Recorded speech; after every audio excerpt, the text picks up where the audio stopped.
Dana Higger. Welcome to my kitchen.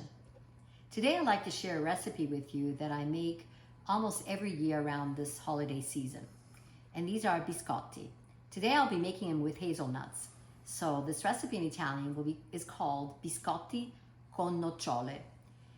I also make them with almonds. It's the same process, but I just use almonds instead of hazelnuts. And in Italian, they're called biscotti con le mandorle. Even though they're not Christmas cookies, I like to make them at this time because I like to give them away to friends and family members. And as well, this is a time of the year that many parties are going on, and it's great to have them sitting around a fireplace and drinking hot cocoa or coffee because they're great for dunking. So I'm going to share this recipe in every single step so you can make them too, and hopefully they will become a tradition in your household. So I will share with you the ingredients that are needed for making this recipe. We'll start with the flour. You'll be needing 8 cups of flour, and you'll probably be using most of it when it goes in the mixer, and then some of it for rolling out the dough, and I'll share that a little later. You'll be using some vegetable oil. I use canola oil, but any kind of vegetable oil will be fine, and you'll need about 2/3 of a cup. And then of course sugar, 2 cups of granulated regular sugar, 8 eggs. Now you'll use the whole egg, both the yolk and the egg white. It's important to have these eggs at room temperature. And then 8 ounces of roasted, shelled and peeled somewhat hazelnuts.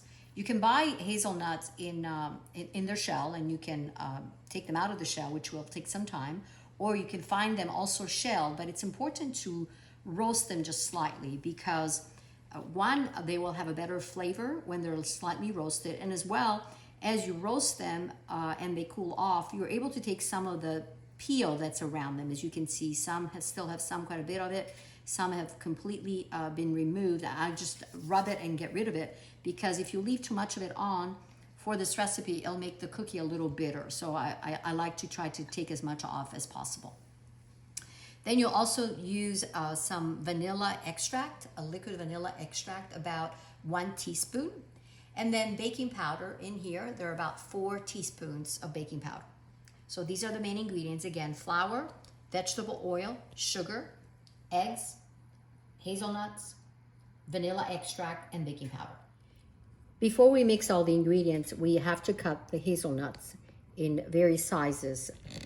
You could choose to put them whole, but I like to make them in different sizes. So you can see some are small, some are mid-size, and then I'm actually putting some whole ones in there. And you'll see later when they're mixed together and you cut them, you'll see part of the whole hazelnut.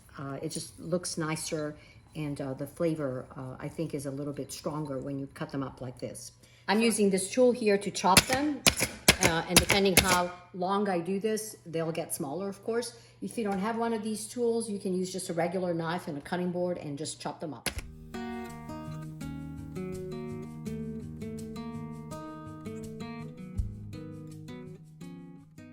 I like to start adding the eggs. As mentioned earlier, there are 8 of them. So I'm going to throw them in the mixer.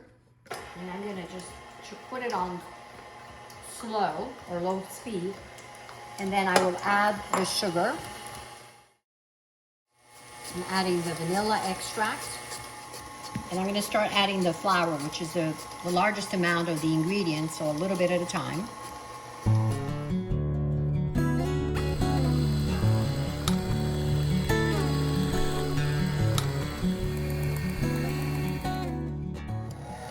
I'm going to start adding some of the nuts. I've added almost all of the flour. And you see that the dough starts starting to pull away from the sides of the bowl, which is a good sign. You don't want it to be too sticky because you'll have to take this out and roll it out. So I'll let it mix and continue adding slowly more flour, or at least part of the flour that I have in the bowl here. Add the baking powder toward the end. I still have some flour left. I want to make sure that it will turn into a ball or separating from the walls, because I really want to avoid adding more than the 8 cups of flour, because otherwise the cookie will become very floury, tasty, and it's not going to be nice and crunchy. So that's the trick of knowing just enough flour and not too much. You see it's starting to become more like a ball, or getting around the paddle and away from the ball. See, it's getting a little harder, it's working harder, it's almost ready to be taken out. You see here, it's kind of sticky. I've just taken the paddle out of the mixer. I'll clean that in a minute because I certainly don't want to lose all this wonderful dough. So I haven't quite used the 8 cups of flour. And so I'm going to take it out of here. And as I said, it's quite a bit of dough. It's going to give you a lot of cookies. Okay, so I've taken all the kind of sticky dough still from the bowl and the paddle. Okay, so we're going to put this here away, out of the way. And as I said, I still have some flour left, the 8 cups. I'm going to start using that a little bit, get some of the sticky dough off of my hands. You don't want to work it too hard. You just want to shape it into long pieces, about 12 inches long and 4 inches wide. And with all this dough, I make about 4 of those. So you don't want it to stick to the board, but you also don't want to put too much flour. I'm still using, again, the 8 cups. I can't stress that enough, not to use too much flour. Okay.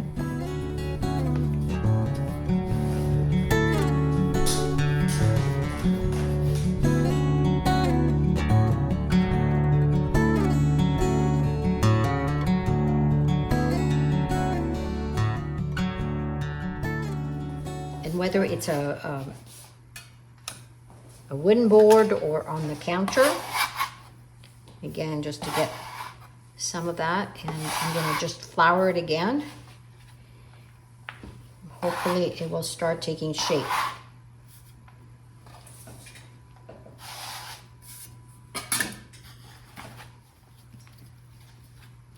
Okay, so I think it's ready.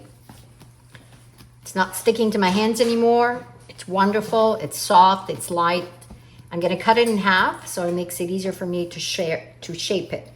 And I'm going to show you how I prepare the baking sheets where these 4 long pieces will be put on or laid down to then put them in the oven.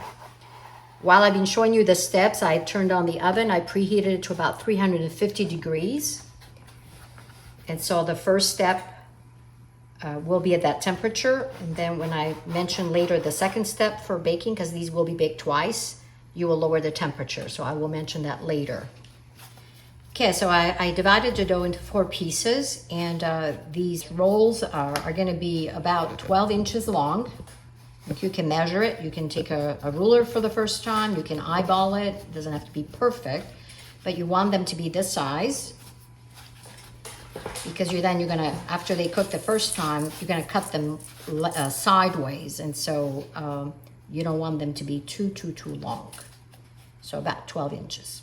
So, okay, so I've rolled these 2, they're about 12 inches long, and I've gotten a cookie sheet here ready. I put some parchment paper. I'm going to very lightly put some flour at the bottom so it doesn't stick. Again, I'm still using the 8 cups of that flour. So I'm going to be transferring, it may stretch a little bit this way on the parchment paper. Trying to keep it even. If it's stretched out a little bit, it's not a big deal. Take the other piece. So what you want to do is you want to flatten it a little bit, and you want this to be about 4 inches wide, okay? If you leave them too high like that, it'll take longer to cook, and in the middle, and then they might burn on the outside and not be cooked on the inside. So as you see, I'm flattening it a little bit and trying to keep it fairly even all the way. It doesn't have to be perfect. Do the same thing on the other one. And I'm just going to check if it's approximately 4 inches. Again, you can take a ruler to check that.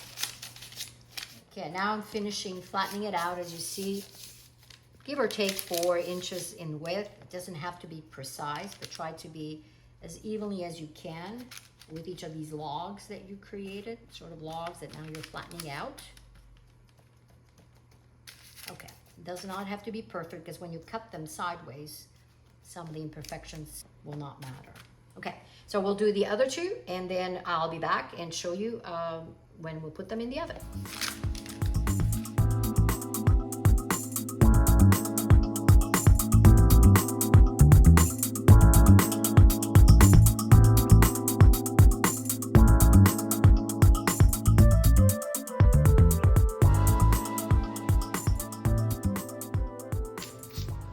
Okay, I think we're done.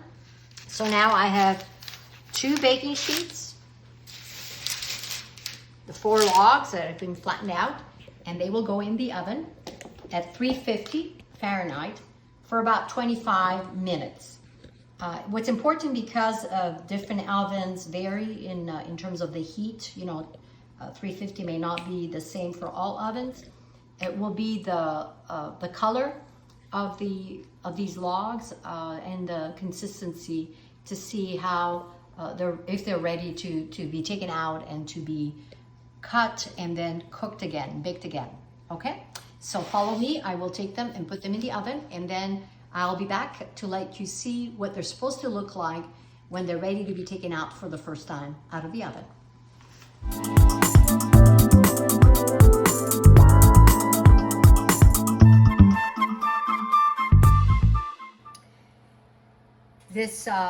This has been in the oven at 350 for about 30 minutes. I know earlier I mentioned about 25 minutes, but again, it's more on the color. So you see it's a light blonde color on top, and also you want to touch it.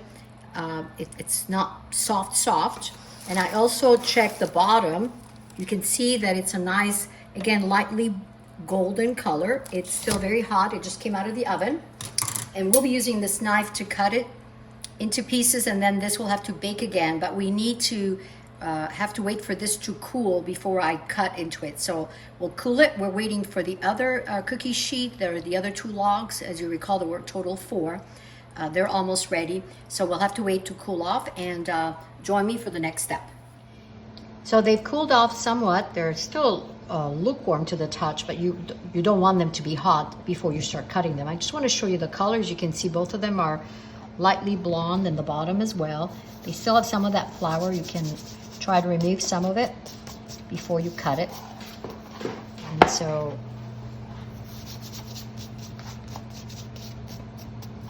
there we go. I have the cookie tray again with some more parchment paper. They're going to go back on that tray. You don't need to flour it this time. And I've lowered the temperature in the oven from 350 to 300 degrees.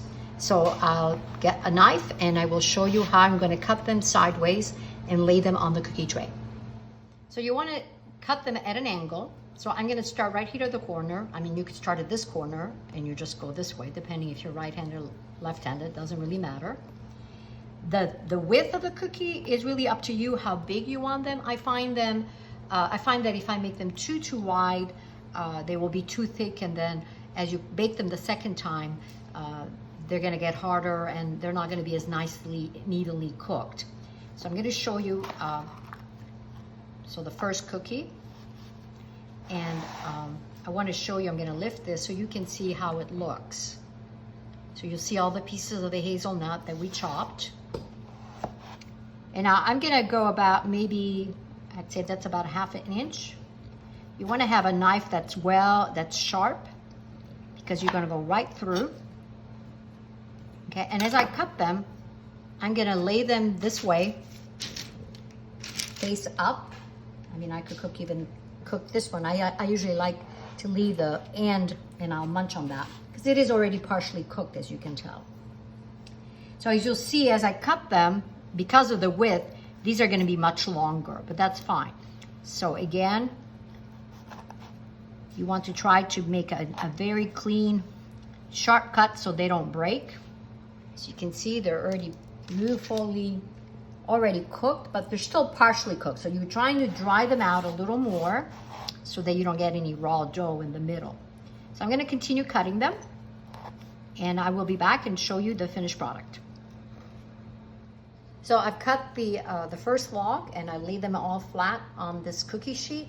I'll do the same with the second one. As you can see, they will not all fit in one cookie sheet, so they'll have to go in the oven in a couple of batches.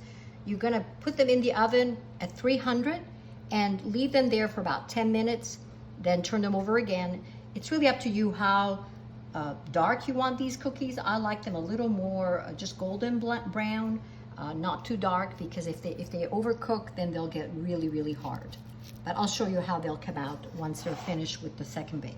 So we're gonna cut this. I'm gonna go at a little less of an angle, so they're not gonna be as long. Again, the corner one.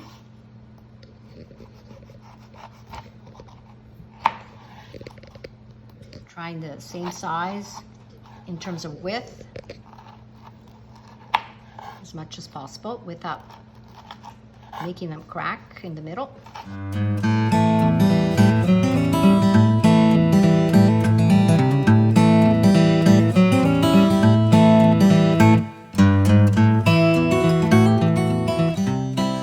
So you can see how many I already have so far, and these are just 2 logs. I have 2 more that are cooling off that will be doing the same thing. So I'll add a few more and they will go in the oven at 300. So I will see you later and show you the finished product. These had just come out of the oven. They baked 10 minutes on each side at 300. So as you see, they're lightly golden brown.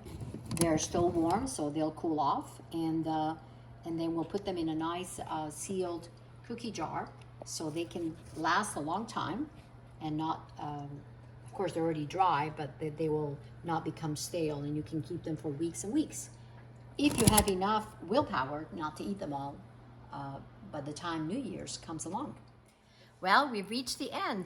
The final step is the eating part, which is the most important as far as I'm concerned. But these here are still warm. They just come out of the oven. As you can see, they're nice golden color.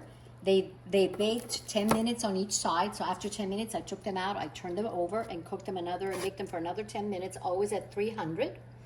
You can see the hazelnut showing through. Some pieces are smaller and some are bigger, just how they went in. Remember, I put some whole and some half size and some really, really small.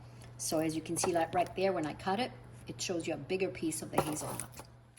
This is the finished product. Look how many biscotti I got out of 8 eggs and 8 cups of flour. This will feed many, many hungry bellies. So how I like to eat these, and I think I mentioned that at the beginning, is that they are wonderful for drinking with a cup of coffee, and they can be dunked in coffee or hot chocolate. Let's give it a try.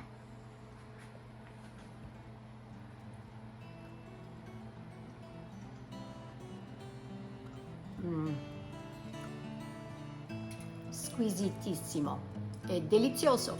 I hope you'll try this recipe and let me know how it goes, and if you'll be making these Christmas after Christmas like I've been doing for many, many years. Buon appetito!